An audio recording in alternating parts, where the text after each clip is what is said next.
Alam niyo pagka yung when we mention the name, amen. Sabihin po natin, the name of Jesus. The name of Jesus. Ang kahalagahan po nun, mga kapatid, the reason why we are so blessed and the Father listens to us pag ginamit po natin yung name. Dahil ang ibig sabihin po ng pangalan, this is the embodiment of that person. Amen? Ibig pong sabihin nun, yun pong pangalan, yun po yung bumubuo dun sa tao. Yung buong pagkatao niya, yung ginawa niya, the victory that he have, yung conquest niya, no? yung pong napagtagumpayan niya, nakapaloob po yun sa kanyang pangalan. Amen. That is why sinasabi po dito, you can ask the Father in my name. Pagka sinabi po natin ang pangalan ng Panginoong Jesucristo, ang naalala po ng Diyos Ama ay yung sakripisyo niya dun sa krus, sa Kalbaryo. Amen. No? Kaya, we just don't take the name of Jesus for granted. Importante po, kaya tayo po ay nag-aaral ng salita ng Panginoon, is for us to understand. No? Maintindihan po natin why we are accepted. Bakit tayo tinatanggap ng Diyos Ama? Amen. It is because of His faith. Yung pong pananampalataya ng Panginoong Jesus. Actually, yung pong faith po natin, wala akong merit yan, no? Wala po tayong pwede pagmalaki our righteousness. Wala po tayong righteousness na maipagmamalaki sa Panginoon. Remember that everything, no, lahat po yan ay kaloob ng Panginoon. In Romans 5:17, it's very clear na sinasabi po, yung tinatawag pong gift of righteousness, amen? Kaloob po, hindi mo natin, we did not earn it. Amen, no? At ito po ay ibinigay po sa atin ng Panginoon at kinuha po niya ang ating mga kasalanan. Yung pong unrighteousness po natin, kinuha niya. Kaya doon po sa cross, ito po yung ating acceptance, no? Kung bakit po, because Jesus at the cross at Calvary, simula po doon sa agony in the garden, ano? Doon po na kung saan siya po ay pumawis ng tubig at dugo, and by doing that, He has tremendous faith na masasabi po natin yun po yung talagang pananampalataya na kinukuha po niya ang lahat ng ating stresses in life, lahat po ng takot po natin, lahat po ng fears, lahat po ng worry po natin, kinukuha po ni Jesus. Amen, no? At kasama po dyan, yun pong yung sweat. Remember that the sweat is part of the curse. Amen. Doon po sa garden na kung saan ating unang magulang ay nilabas po nila yung sinasabi ng isang bagay na po na hinihiling ng Panginoon na huwag nilang gagawin, that is to preserve the tree of the knowledge of good and evil. O kung kakainin yan, of all, sabi ka na, no? Of all the trees, of all the things that is here in the garden, you can freely eat. Amen. Sabihin po natin, freely. Amen. Ang Panginoon po, wala pong itinangi, wala pong itinago o ipinagkait sa atin. Amen? Yun pong tree of knowledge of good and evil, that is symbolic of the law. Amen. Ang sinasabi ng Panginoon, do not take your nourishment sa law. Amen. Ang gusto ko, you enjoy yourself, freely eat. No? Ito pong tree na ito, masasabi po natin, this was planted, nandyan po yan, para na sa gano'n. Later on, dadating po yung time na ipapaliwanag po sa kanila ng Panginoon yan. Amen. Ano? Yung, kumbagay, God wants them to enjoy His goodness. And then, yung pong knowledge of good and evil, ito po ay kanilang matututunan in due time.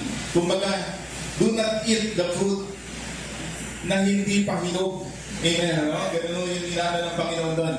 Kanya lang ho, ang kaaway, kaya sinasabi po natin na ang law kasi, it is man's effort, no?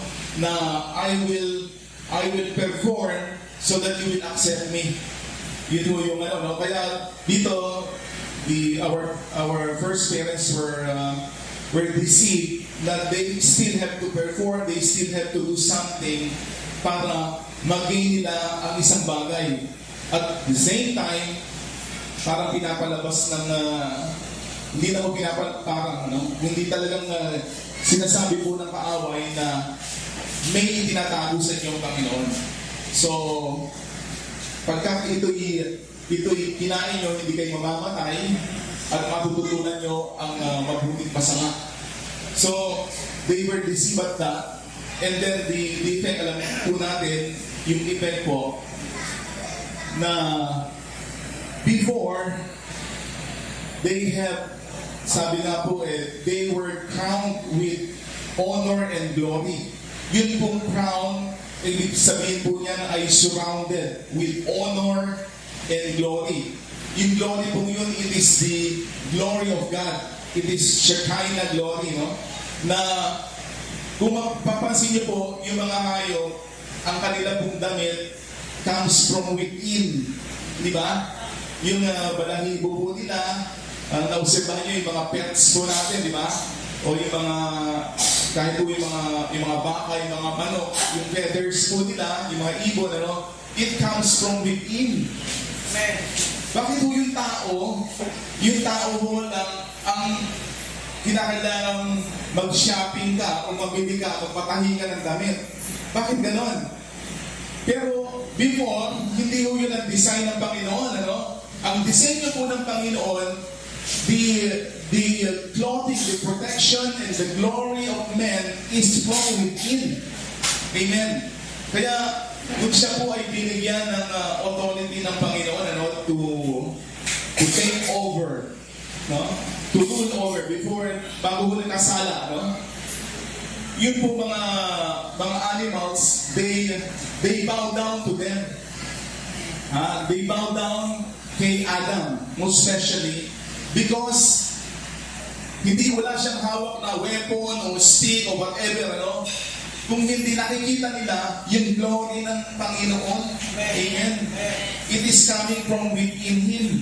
Amen. Kaya yung mga animals pumupunta sa Kanya at sumusunod. No? Lahat ng inutos niya at lahat ng ipangalan niya ay yun ang kanilang naging pangalan. Amen. So makita po natin dito, when you have the glory of God, amen, you will have dominion. Kaya sabi, I want you to have dominion. Tingnan po natin yun sa Genesis, so that you have an idea. Maganda hong ating pag-aralan nito because we will go to the what happened after the fall, ano?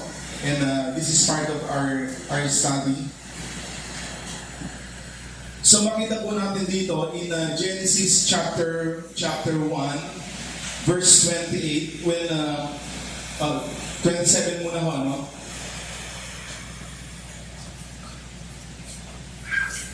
Itaas ka natin 26 na para buo. Amen. And God said, let us make man in our image. Definite po yan, mga kapatid, that you and I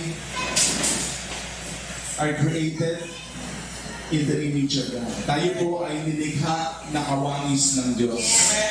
Amen. Kaya, dyan po inggit na inggit ang kaaway. Satan is so envious, no? Siya po yung inggit na inggit sa tao. Dahil tayo po ang nasa, kumbaga tayo po yung apple ng eye ng Panginoon. Amen? Tayo po yung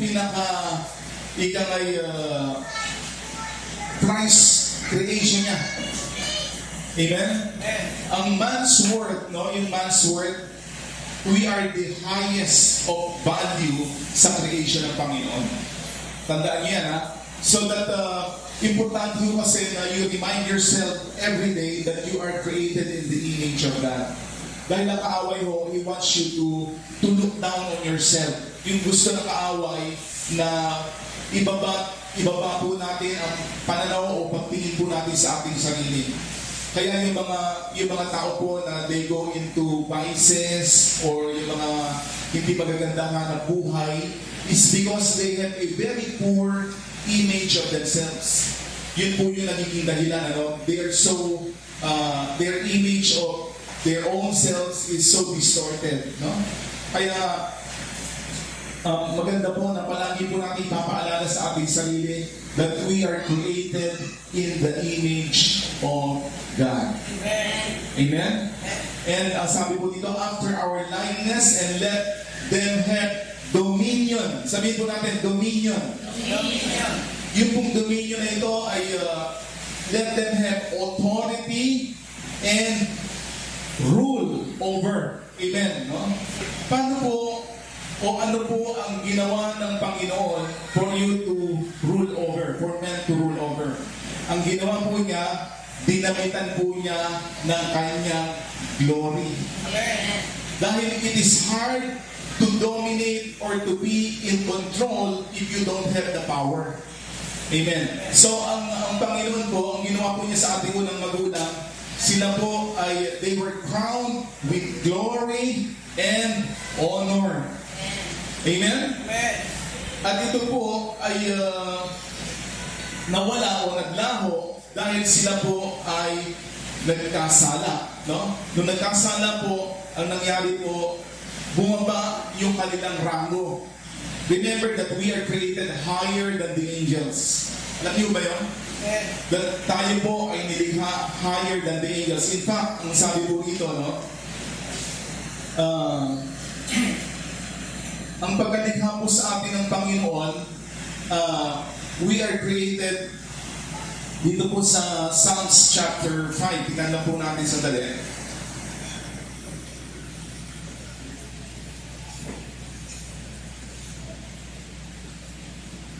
Dito po sa verse 4, ito po yung isa sa foundation na scriptures po natin na madalas po natin ginagamit. It says here, what is man that thou art mindful of him? So makita po natin na kahit na ang ating unang magulang ay nagkasala na, but still, tayo po ay nasa isip ng Panginoon. Amen? In fact, ang sabi po dito, and the Son of Man that thou visitest him. Ito pong tinutukoy po dito, number 1 po, ang firstborn of many brethren, that is Jesus Christ. The reason why God is so mindful of us is because of His Son, of His precious Son, our Lord Jesus Christ. Pagka yung nadidinig niya at pinapaalala po natin sa Kanya ang pangalan ng Kanyang bugtong na anak, He is so excited. Amen. Dahil po yung ating acceptance. At ang sabi po dito, for thou hast made him a little lower than the angels. Tinutukoy po ang tao, no? Tayo po yun. Ito pong lower than the angels nito, yung pong angels dito, yung Hebrew word is Elohim. Amen. Underline that, no? Pakita po natin, we are created lower. Ang level po natin is just lower than God. Hindi po tayo Diyos, pero lower than God, but higher than the angels. Nandun ba? Makita nyo? Yung angels sa 4480. Oh. Elohim, no? H430, tama. Ayan. Okay. So, tuloy po natin ito. and has crowned him with glory and honor. Itong word na crown, ito po yung kaninang binabanggit po natin na ang ibig sabihin niya is to surround, no? To surround with glory and honor. Amen? And has made him to have dominion over the works of thy hands, and has put all things under his feet. Bakit po natin bakit po tayo magkakaroon ng kapangyarihan? Ano? Paano po natin madodominate ang mga bagay-bagay na nilikha ng Panginoon o makokontrol o rule over sa pamamagitan po ng binigay niyang crown of glory and honor. Yun pong glory, that is the very spirit and presence of God sa iyo at sa akin. Amen. If you have that, no? Ang sabi nga po, nung na-born again ka, ikaw ay brand new person in the Lord. You are given a new spirit, and the Spirit of God dwells in you. So makita po natin doon na ngayon po, you are surrounded with God's glory. Amen. So, tuloy po natin ito, no? Ibig ko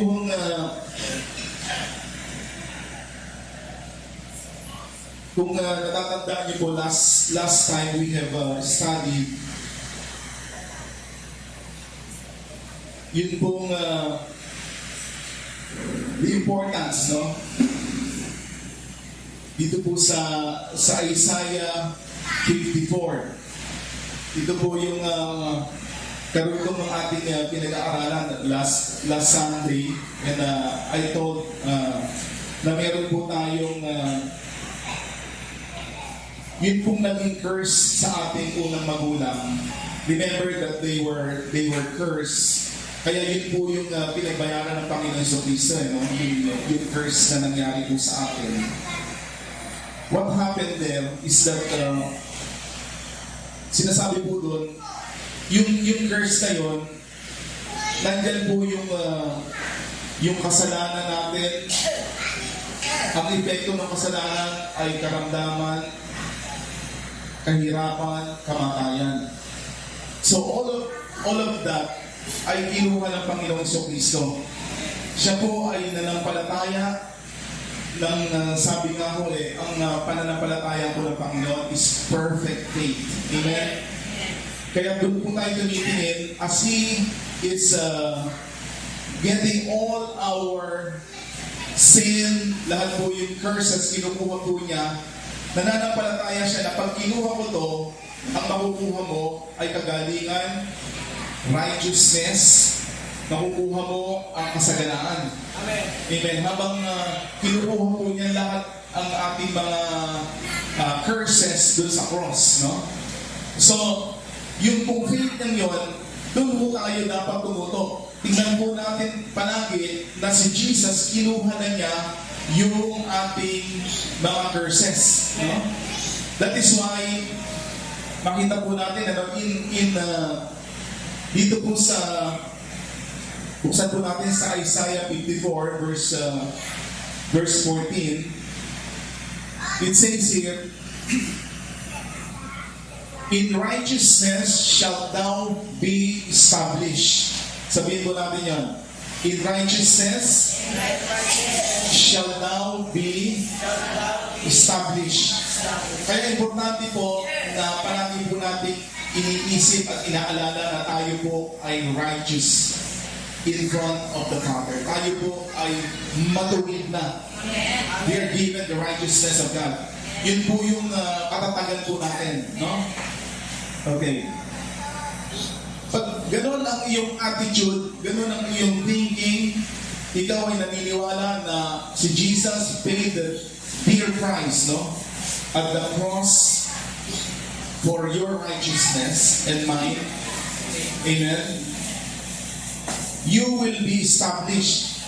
Ibig sabihin po nito, tuloy po natin in verse 14, thou shalt be far from oppression ang kaaway, hindi ka ma-oppress. Ha? Walang demonic spirit na magtatangka na mag-oppress sa'yo kapag ka palagi mong inaalala at sinasambit that I am the righteousness of God. Amen? For thou shalt not fear. Hindi ka matatakot. Walang takot na mangyayari sa'yo from terror, for it shall not come near thee, na hindi man lang sila makalalapit sa iyo. Amen. Kaya kahit na sabihin mo maraming mga nababali-balitaan ko ano-ano dyan, mga kalamidad and so forth, pag meron ka kasing takot, kapatid, parang you will be immobilized, di ba? Parang ayaw mo nang umalis kung ano na naiisip mo, no? At hindi maganda ho sa ating health yan. No? Pero sabi ng Panginoon, I want you to have a healthy life. Amen? I want you to enjoy life. Paano ka mag-i-enjoy kung ikay puno-puno ng takot? Paano ka mag-i-enjoy kung ikay ninenervyos? Hindi yun ang kalooban ng Panginoon. Kaya binigyan kanya ng magandang solusyon. Ang sabi dito, I want you to be established in righteousness. Kung baga magbabad ka sa righteousness. Ito nga ho yung ating pundasyon, hindi ba? Yung Romans 5:17. Ang sabi, ito ho yun, yung ating for if by one man's offense, death reigned by one, much more those who receive abundance of grace and the gift of righteousness shall reign in life. Another translation is shall rule in life. No? Kaya sinasabi natin, God's grace rules. Amen? Dahil kailangan nyo abundance of grace teaching and abundance of righteousness teaching. Amen?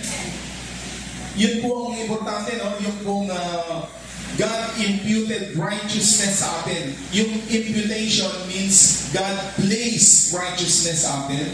Amen?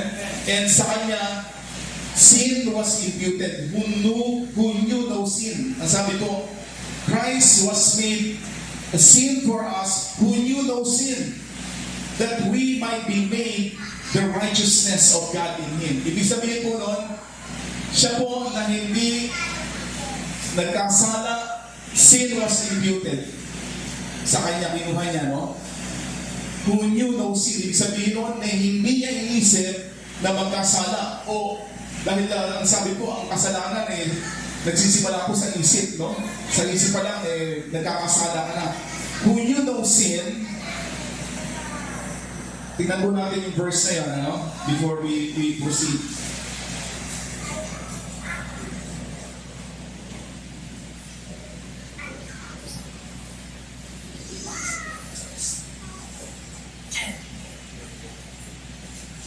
Dito po sa 2 Corinthians 5:21, ano?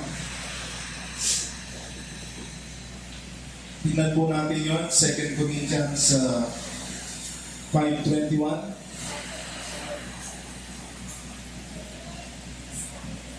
It says here, for He had made Him to be sin for us.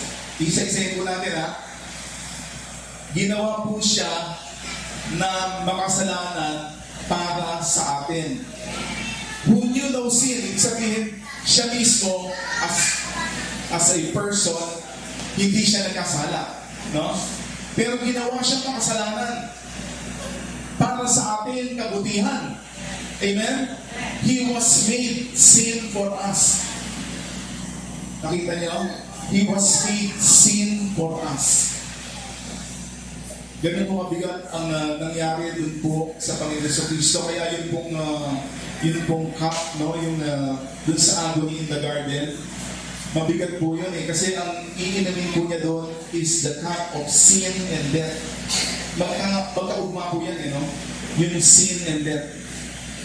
Ito po ay ang tinatawag po, the principle behind this is the principle of imputation. Yung imputation po, yung inilagay sa Kanya. Amen? Yun po yung imputed sin kay Jesus na punta. Sa atin po, ang sabi dito, that we might be made the righteousness of God in Him. Ibig sabihin nun, tayo na we don't know righteousness. Ang expertise natin, sin. Di ba? Doon tayo expert. Pero when it comes to righteousness, wala tayong alam yan. When you know righteousness, ang sabi nga po, kung nagbabala ka na ikay magpaka-righteous in front of God, ang tingin ng Diyos sa righteousness mo is filthy rags. Maruming basahan. Ang explanation nga po doon, mas mabigat eh. Soiled cloth. Yung soiled cloth, yun po yung ginagamit ng mga babae pagka yung sila po ay may period. Ganun, yun po yung ang tingin ng Diyos doon, ano? Kaya, kung magbabala ka lang, na ipagbabalakad mo yung self-righteousness mo, yun ang tingin ng Diyos dun sa righteousness ng tao. Dahil wala tayong magmamalaki. Amen? Tayo po ay, kumbaga, we fall short of the glory of God because of sin. Pero makita po natin dito, no, ganito po ang grace ng Panginoon. Ano? Yung grace ng Panginoon, binigay niya kahit na hindi ka deserving. Amen. Binigay niya ito kahit na hindi tayo karapat-dapat. At wala tayong kaalam-alam dito. Kaya ang Panginoon tuwan-tuwang po sa atin sa lahat ng maluwag na tinatanggap ang kanyang kaloob. Dahil may mga tao po ayaw nilang tanggapin. Katulad po ng mga Israelitas, no? Ayaw nilang tanggapin ang kaloob na righteousness. Ang sabi nila, sabihin mo Moses, bago ka umakyat sa Panginoon, lahat ng ipag-uutos niya, gagawin namin. So makita po natin doon, they presume in their own righteousness instead of accepting the gift of righteousness ng Diyos. Dahil ang plano ng Diyos sa kanila is for them to become priests for the whole world. No? Gagawin mo kayo mga saserdote. Yun ang plano ng Diyos sa kanila. Na priesthood, no? Priesthood for the salvation of the whole world. Ang kanilang itataas lamang ay si Jesus. But what happened? Nung si Jesus ay bumaba, hindi nila tinanggap, pinapako pa nila sa krus. Pero hindi pa rin tumitigil ang Panginoon. Ang sabi nga po, dadating ang panahon that still I will gather Israel. Because ang pangako niya ay pangako niya kay Abraham, no? Na hindi niya pababayaan ang mga Jew, mga Israelites. Pero ang nangyari po doon, tayo po na hindi Jew by birth ay nakatanggap at tumanggap willingly without any rejection ng himala ng Diyos. Kita nyo doon sa Luke chapter 4. Luke chapter 4, kung titignan po natin, ano, nung sinabi ng Panginoon, sinayit niya dalawang bagay o dalawang miracles na nangyari. Lahat ng sinayit niya doon, ano, gusto niyo tingnan muna natin before we dito po sa Luke chapter 4,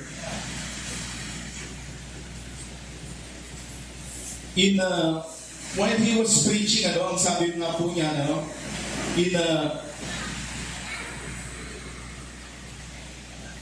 nung ibinabana niya yung scripture, tapos binanggit niya rito in verse 21, and he began to say unto them, this day is this scripture fulfilled in your ears.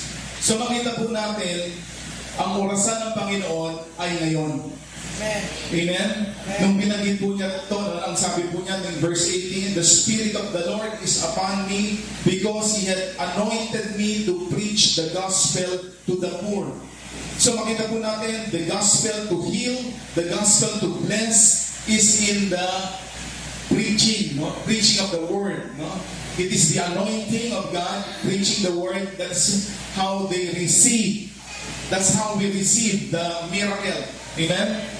Doon po natin nare-receive ang miracle is by listening to the anointed preachers. Amen? To the anointed word. Ibig po sabihin nun, katulad po ni Jesus, ang sabi po dito, the Spirit of the Lord is upon me because He had anointed me to preach the gospel to the poor. Amen? Kaya yung mga preachers, tayo po na nagbabahagi ng salita ng Panginoon, ang palagi po natin itataas si Jesus. Amen. At yung kanya mga sinabi, huwag po natin tataas yung sarili po natin.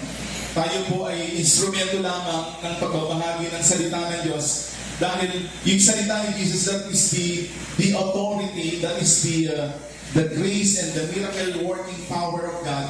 Doon natin tuturo ang mata ng tao. Amen? Sa ginawa ng Panginoon, and then they receive the miracles in their lives. Kaya nasabi ko dito, tutuloy ko lang po in verse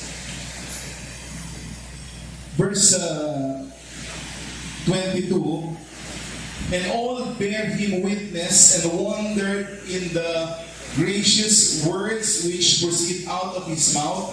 And they said, Is this not Joseph's son? Minaliit po si Jesus, ano? Kaya yung mga nakapakinig ng kanyang preaching ay hindi nakinabang at nagalit pa, no? Dahil binabalik tinitingnan nila na hindi ba anak lang ni Joseph ito na carpenter, kasama na natin ito. But kiniklaim niya na siya yung nag-fulfill nung scripture and so forth, yung grace dumating at siya yung pinakabuod ng grace na yun. Hindi nila matanggap yun. And he said unto them, You will surely say unto me this proverb, Physician, heal thyself. Whatever we have heard done in Capernaum, do also here in thy country. In verse 24, it says here, He said, Verily I say unto you, no prophet is accepted in his own country. So makita po natin, huwag po kayo madi-discourage kung halimbawa kayo po yung nagsishare sa inyong mga kamag-anak at may mga pagkakataon ho na hindi ho sila naniniwala sa inyo, no? Just keep on sharing the word. Just keep on living the life of grace. Amen? At dadating yung time na maliliwanagan din ho yan, mabubuksan ang kanilang mga mata. Amen? Dahil kung kay Jesus nangyari mo yun, yung mismong mga kasamahan niya, yung mga kapitbahay niya, yung mga hindi ho naniniwala sa kanya. No? Pero makita po natin dito, ito po yung binigay na example ni Jesus. I want you to focus here sa verse 25, no? But I tell you of a truth, many widows, dito sila nagalit eh. Dito nagalit kasi mga nagra-righteous ito mga ito eh, no? Kumbaga nagagaling-galingan. Pero nung binanggit mo nila to, dito sila nagalit. Dito nagalit kay Jesus, ano? Ang sabi po dito, But I tell you of a truth, many widows were in Israel in the days of Elias, no? Or Elijah, when the heaven was shut up 3 years and 6 months, when great famine was throughout all the land, but none of them was Elias sent, save unto Sarepta, a city of Sidon, into a woman that was a widow. Ito pong Sarepta, ito po'y isang city na hindi ho parte o bahagi ng Jewish area, no? Kaya nung sinishare niya ito at sinasabi, ang pinuntahan ng prophet ay yung widow na hindi parte ng mga Hudyo, no? At makita po natin yung ano po nito, yung mode po nito. In fact, yung widow po ay hindi ko ba nasuplayan siya ng oil, no? Dahil may famine mo ron eh. At nung pumunta po yung prophet, no, si Elias or Elijah, ay nagkaroon po siya ng supply ng langis. Amen. At hanggang hindi na uubos yung lalagyan, tuloy-tuloy po yung supply. Amen. So makita po natin dito, this is the miracle of prosperity. No, miracle po ng prosperity ito. Ngayon, Tuloy lang po natin, ano? And many lepers, in verse 27, many lepers were in Israel in the time of Eliseus the prophet, and none of them was cleansed, having Naaman the Syrian. Ito po si Naaman, captain of the Syrian army. Syria po kalaban nila. No? Kalaban po nila yung Syria. Pero makita po natin, bakit doon sa Syrian, doon kay Naaman, bumagsak ang himala ng Diyos. So, na hindi naman ito Jew. So, makikita po natin dito, ito pong mga taong ito na binabanggit ay hindi under the law. Hindi sila under the law of Moses. They don't have any idea of the law. They have only one thing in common. They are conscious of the power and grace of God. Kaya, pakita po natin yung widow nung napakinggan niya yung sinabi ng prophet ni Elias, ang sabi po nung sumunod siya. Amen? Kaya nagkaroon siya ng supply. Pero wala siyang law na kumbaga binabasa o ano, she's not aware of that, ano? Pero nakareceive siya ng healing. Tapos ito naman si Naaman mo yung nakareceive ng healing, ano? Yung widow po ang nakareceive ng prosperity. Pero they are not, hindi sila nagmamagaling na alam nila lahat ang law and so forth. No? They are not conscious about themselves. Kasi ang law po, it makes you conscious of yourself. No? Pero ang grace, it makes you conscious of God, of Jesus. Kaya sabi po, if you are conscious of His grace, if you see His grace, He will see your faith. Amen. Dito po natin, ha? If you see His grace, He will call that is your faith. He will see that is your faith. Ang Diyos po ang natawag ng faith mo. Hindi ikaw. Nasabi mo, I have great faith, Lord. Hindi. Ang obligasyon lang po natin, ang gagawin mo lang is to see His grace. His grace of healing, His faith, perfect faith. Amen? Doon ka lang tumingin sa Kanya. And then, yung healing, yung prosperity, lahat po yan, sa Kanya lang po natin titignan. And then, He will call that, yung pagtingin mo, yung paniniwala mo, that is your faith. And then you receive. Amen? Effortless po yun, no? Effortless. Amen po? So, doon sila nagalit dahil sa kanila, bilang Jew, bakit hindi sa amin dumating yan? No, bakit hindi sa amin dumating yung miracle na yan? At ini-explain mo yan na sa iba-ibang lugar o ibang tao yan na hindi bahagi ng lahi ni Abraham. Ang tinutukoy ng Panginoon ay yun nga po, na hindi yung law o pagtupad sa law ang pagbibigay sa iyo ng himala sa iyong buhay. Amen? Actually, yung pagiging maayos sa buhay, yung masunuri sa Diyos, is the effect of the grace of God. Amen. Dahil marami po sa kanila, sinasabi nila, they obey the law, pero nung pinakita ni Jesus ang full light of the law, walang makasabing wala akong kasalanan. Di ba? Even doon sa pagbato doon sa babae, sabi, kung sino hindi nagkasala sa inyo, cast the first stone. Siya unang bumato. Walang makabato. Ibig sabihin, they're guilty of all. Na pinagmamalaki nila na natupad nila lahat and so forth. No? Kaya, ang pinakamahalaga po sa atin is just for us to be conscious of His grace. Amen. No? Okay, tuloy lang po natin ito. Balikan po natin sa Isaiah. Amen.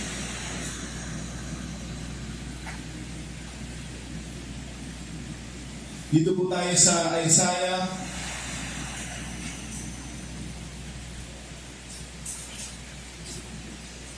In verse 17, Isaiah 54 verse 17, it says here, no weapon that is formed against thee shall prosper. Amen. And every tongue that shall rise against thee in judgment, thou shalt condemn. Amen? This is the heritage of the servant of the Lord, and the righteousness is of me, saith the Lord. May revelation po dito mga kapatid, ano? Una po sa lahat, ano po ang weapon ng kaaway sa atin? Ang number one weapon po niya, in fact, wala po siyang ibang weapon, wala po siyang sword. Amen? Dahil lahat po yan ay kinuha ng Panginoon. Remember, ang pangalan niya, He is the accuser of the brethren. Yung pangalan niya, accuser siya. Yung accuser, ang gagawin niya is to put condemnation sa iyo. Amen? Yun ang weapon niya eh. To put condemnation. Ngayon, kung pag-aaralan po natin ang sabi po dito, kaya sinabi po dito, and every tongue that shall rise against thee in judgment, thou shalt condemn. Ang nangyari po dito, nabaliktad because of righteousness. Yung weapon ni Satanas na dati ginagamit niya against you. Remember yung pong word, tinignan ko po yung meaning ng word na condemn. Ang ibig sabihin po ng word na condemn is to declare wrong. To declare that it is wrong. Yun po ibig sabihin nun. Yung pagka-kinondem, nung una ho tayo po ay kinukondem ng kaaway, di ba? Kinukondem niya, sinasabi niya, accuser nga siya eh. Bakit mo i-bless itong taong ito? Hindi tamang i-bless yan dahil may kasalanan yan. So that is condemnation eh. The modern language of condemnation is that eh. Hindi tamang i-bless mo o pagalingin mo siya dahil makasalanan yan. He deserved to be sick. He deserved to be impoverished or in poverty. Yun ang condemnation ng kaaway. No? Kinukondem niya yung gagawin ng Diyos sa isang tao. Amen? At sa isip mo, papasok yung condemnation. Halimbawa, mag-a-ask ka ng healing sa Diyos. Sasabihin ng enemy, yung condemnation, dadating niyang bigla sa mind mo, it is wrong for you to receive healing. Yun ang condemnation eh. That's the modern condemnation eh. Pagka yung mag-a-ask ka, mag-a-ask ka ng blessing sa Panginoon, papasok yung enemy, yung condemnation niya, it is wrong for you to receive prosperity and blessing dahil makasalanan ka, nagkasala ka, di ba? So, pag pumasok yung condemnation sa atin, oo nga, wrong nga yun. Wala na. Hindi ka natatanggap, di ba? Pero ito ho ang nangyari yan, kapatid. Since tinanggap po natin yung gift of righteousness, nothing on our part, we cannot give anything. No? Ang kailangan lang natin is to receive. It is a gift. Yeah? Everything has been reversed. Lahat ng verses nabaliktad. Nabaliktad, kapatid. Alam niyo yung symbolic na nangyari dun sa Ark of Noah. Yung Ark of Noah, ito po ay binanggit po doon yung exact date, the exact date, bakit binanggit ng Holy Spirit yung exact date ika ngay touch dun sa ground. The first time na nag-touch, natapos yung baha dun sa Mount of Ararat. Yun pong word na Ararat is, ang ibig pong sabihin, Ararat is curse po yun eh. Pero pag sinabi pong Ararat, the curse is reverse. Yun po ibig sabihin nun, yung word na Ararat, yun pong curse is reverse. Amen. No, that's the Hebrew word. Pero kung titrace po natin, napakaganda po. Yun pong time na yun, in exact time, kaya nilagay po ng Holy Spirit yun. In fact, that is, kung nandito pa ho sa notes ko, mainam din ho kasi makuha po natin yung yung kahalagahan po nun eh. But anyway, for the sake of time, ano ko na lang ako, later on i-ano natin yun. Dahil may mas gusto pa ho akong i-share sa inyo dito eh. Si Jesus po, at the time na siya po ay nag-resurrect, the exact time and date, the exact date, no? Yung exactong date, it falls under the commemoration, no? Nung paglapag nung Ark ni Noah, the verse is reversed, yung time na siya po ay nag-resurrect 3 days after nung kanyang kamatayan sa cross, kung pagkalibig sa kanya, 3 days after, nung nabuksan po yung stone, no? Doon sa tomb. Amen? Yun po yung time na nag-resurrect si Jesus. Ito po yung time na tayo po, yung curse sa atin ay na-reverse. Amen. At ito po ang isa pang revelation dito, no? Exciting po ito. Yung pong stone, it represents, yung cover na stone, it represents the law. Remember that the commandments in Raymond Stone, yun po 10 commandments yan eh. Yun po yung law na pumipigil sa tao. No? Yun po yung ginagamit ni Satanas na pang-condemn sa atin. For you to have the resurrection power and life of Jesus, kailangan i-roll over mo yung bato. Yung law. Kailangan i-set aside mo yung law, and then the resurrection life will give victory, healing, prosperity, lahat mo yun. You have to remove the stone, the covering. Amen? Pero kapag ang isang tao hindi born again at tinanggal mo yung law, ang mangyayari po nun, lawlessness. Ang lalabas puro yung bago, state, no? Dahil hindi regenerated yung spirito ng tao. Kaya hindi pwedeng tanggalin yung law hanggat hindi na born again ang isang tao. Ang purpose po ng law is for them to be conscious of their sin. Yun lang po. And they need a Savior. Pero once you receive Jesus in your life, aalisin mo na yung bato. Amen? Aalisin mo na yung law. Okay, lastly, amen, I want to so dito po, ang sabi, no, balikan mo natin yung Isaiah 53. No weapon that is formed against you shall prosper. Ibig sabihin po nito, na kahit na ang kaaway, ganito po, he will start to say, mali kang na-bless, mali kang gumaling. Yun ang condemnation eh. Dahil ikaw ay makasalanan. So, when you're established in righteousness, ito sinabi ng Panginoon. Kunin niyo po ito, i-underline niyo ang mahalaga ito. Yung kasunod pong verse doon, ang sabi po, and every tongue that shall rise against thee in judgment, thou shalt condemn. Ikaw ngayon ang magkukondemn sa Kanya. Hallelujah. Balikan na. Amen. Imbis na siyang magkukondemn sa'yo, amen, that it is wrong, no? Wrong for you to receive healing. It is wrong for you to be prospered.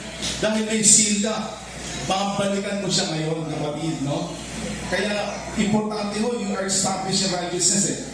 Dahil alam mong you are the righteousness of God. It is a gift given by Jesus. Pinaghirapan niya doon sa cross, and the curse is reversed. Amen? Ikaw ngayon ang magkukondemn sa Kanya. So, every area in your life na hindi ayon sa blessing ng Panginoon, sa pinaghirapan ni Jesus, for example, meron mo karamdaman, ang sasabihin mo sa iyong katawan, I condemn sickness in my body. Amen? Because I receive healing. I receive righteousness. Amen. Ang ibig sabihin sa modern day, yung I condemn, it is wrong for you to stay in my body. Sickness, it is wrong for you to stay in my body. Yun yung sinasabi dito eh. No? Na in judgment, thou shalt condemn every tongue, no? Kasi yung tongue ng enemy yan eh. Maaaring gumamit ng tao, maaaring sa isip mo, mapasok yun na kinokondem ka pa rin, sinasabi, it is wrong for you to be blessed. Dahil marami ka pa kasalanan. Naalala mo yung ginawa mo kanina o yung ginawa mo ano? Yun ang condemnation. But if you're grounded in righteousness, kaya sabi no, the gift of righteousness, abundance of grace and gift of righteousness, you shall rule in life. Amen? You shall reign in life. Bakit kung magre-reign ka? Sabagat kaya mong labanan ang condemnation. Kaya mo nang labanan ang condemnation sa'yo. Ang sasabihin mo, sickness, it is wrong. I condemn you. It is wrong for you to stay in my body.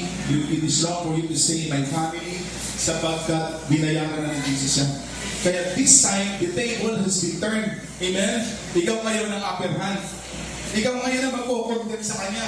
Kaya sinasabi ko sa Romans 8, now there is therefore now no condemnation against you. Wala na siyang weapon eh. Hindi ka na niya makukondem, hindi na niya masasabing, wrong ka eh.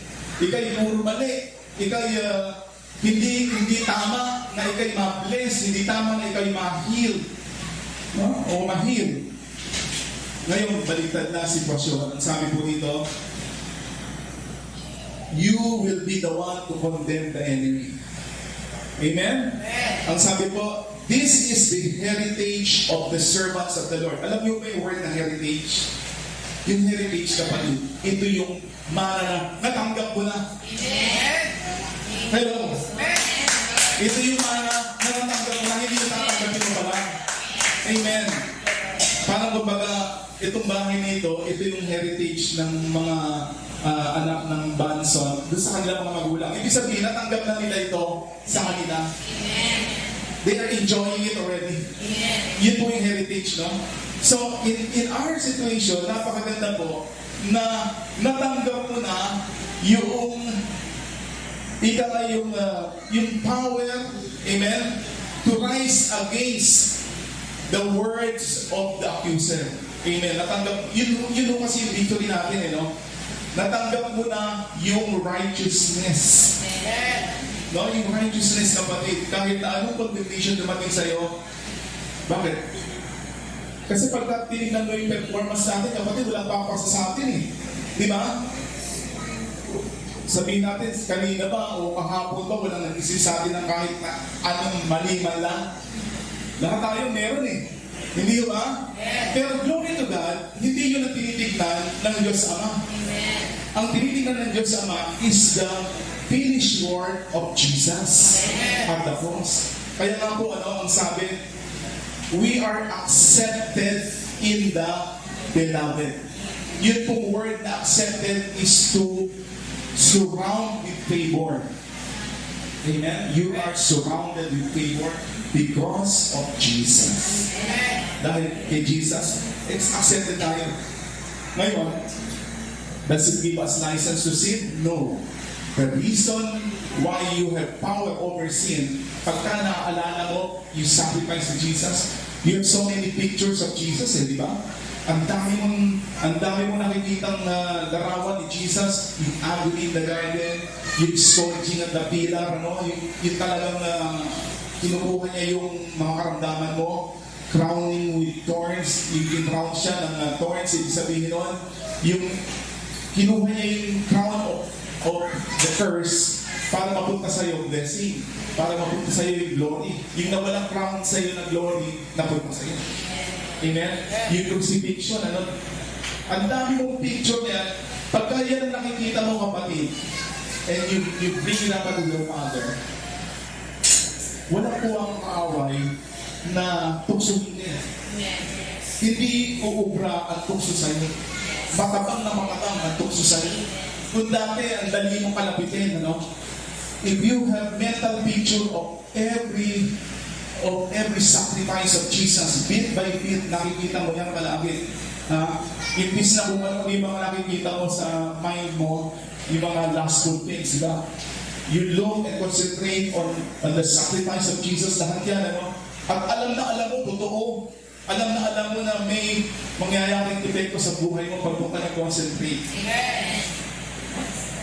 Nagiging makabang na sa'yo ngayon at hindi mo na babalikan yung dating kasalanan na madaling ang mahaba. Amen. Sige po tayo tumayo at tutuloy po natin yung next meeting. Hallelujah. Father, we thank you for your word, O God. Marami pong salamat, Abba Father, sa inyo pong mga revelation sa amin. Kami po ay lubos na nagpapasalamat sa lahat-lahat ng ibinibigay mo po sa amin. We have so much revelation, Lord. We just enjoy it, Lord. We just savor the beauty of your holiness, O God, sa aming buhay. Thank you so much. In Jesus' name we pray.